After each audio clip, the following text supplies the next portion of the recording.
tout le savoir du monde. Nous voulons le sauvegarder pour les générations futures. Dans les livres, avec les codes de toutes les différentes langues. En code numérique sur des disques durs ou autres supports électroniques. Mais toutes ces mémoires ont un point faible. Les livres s'abîment. Si vous n'en prenez pas soin, ils tombent ou partent en poussière et tous ces nouveaux supports comme les clés USB se perdent facilement ou elles finissent par ne plus fonctionner. Vous l'avez déjà remarqué quand vous stockez des données ou avec vos vieux CD qui ne fonctionnent peut-être plus. Le problème est le même avec tous les supports de stockage numérique. Ils ne sont pas faits pour conserver des données pendant une éternité. Actuellement, il n'existe aucune technologie permettant de stocker des données de façon fiable sur une très longue durée. Les deux chimistes Wendelin Stark et Robert Grass se mettent donc à la recherche d'un procédé permettant de trouver une mémoire qui durerait des milliers d'années, tout en garantissant la lisibilité des données. Et ils trouvent en effet un tel dispositif de conservation de données dans la nature. Un système qui existe depuis des millions d'années et qui contient toutes les informations de la vie sur Terre. C'est le plus vieux code du monde. Il se résume en 3 lettres, ADN.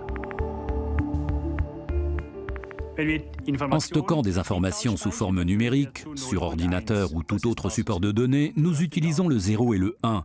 Mais nous pouvons aussi nous servir des éléments de base de la nature, A, T, C et G, les 4 paires de base du génome. Nous traduisons donc tout simplement la séquence de 0 et 1 en langage A, T, C, G. Les chercheurs se servent donc de la nature et la combinent avec la technologie.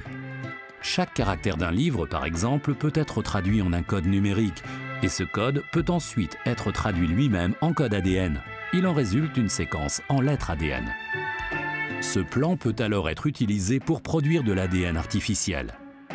On peut ainsi transformer les informations de tout un livre en ADN. Mais le défi reste encore celui de protéger l'information et l'ADN efficacement. Avec toutes les approches précédentes, le problème était que l'information n'était pas assez stable quand elle était simplement traduite en séquences d'ADN. Et cela ne dépend pas seulement de l'ADN, mais aussi de l'incorporation de l'ADN dans un autre matériau. Mais la nature nous donne également la solution à ce problème. Les deux chimistes décident de tester le principe des fossiles. Encapsulé dans l'os, l'ADN peut rester stable pendant des centaines de milliers d'années sans que les informations qu'il renferme ne soient endommagées.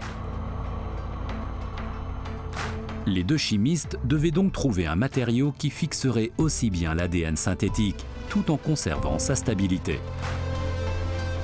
Robert Grass et Wendelin Stark ont passé des mois à chercher cette substance. Finalement, ils ont fait des tests avec des billes minuscules de dioxyde de silicium, c'est-à-dire du verre. Elles ne font qu'un 10 millième de millimètre et ne peuvent donc être vues qu'avec un microscope électronique. Les chercheurs incorporent leur ADN synthétique dans ces petites billes.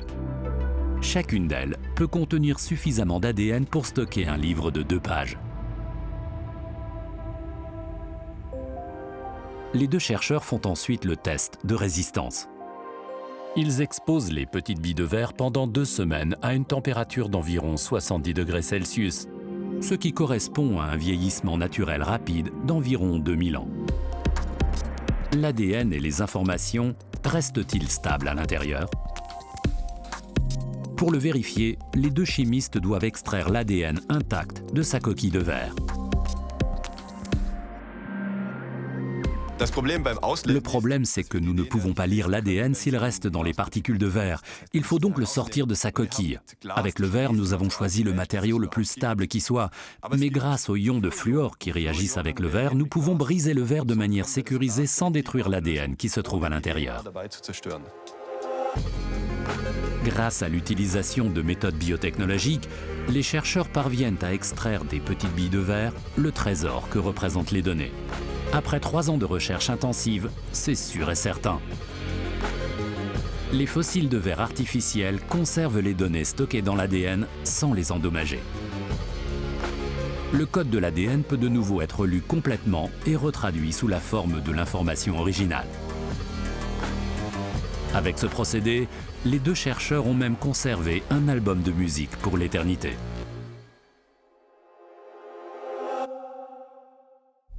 Mais cette méthode permet aussi de stocker bien plus que de simples données. Grass, Stark et deux collègues fondent la start-up Elixa pour commercialiser leur invention pour le stockage d'ADN encapsulé dans du verre. Ces marqueurs ADN invisibles sont en quelque sorte une carte d'identité qui ne peut être truquée. Ils sont inoffensifs et peuvent donc être transférés sur n'importe quel produit. Par exemple, sur des tissus, des fruits tropicaux, de l'or ou des diamants.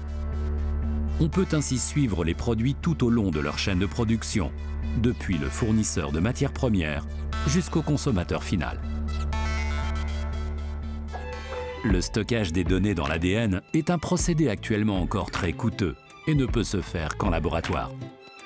Robert Grass et Wendelin Stark sont cependant persuadés que cette nouvelle technologie sera bientôt largement disponible. Avec ces technologies, on peut stocker des données sur une très longue période, probablement sur des millions d'années, beaucoup plus longtemps qu'avec tous les supports numériques dont nous disposons actuellement.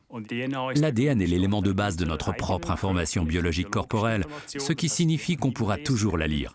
Et on peut partir du principe que, comme ce fut le cas pour d'autres développements techniques, les appareils deviendront de plus en plus petits, de plus en plus maniables, moins coûteux et plus répandus.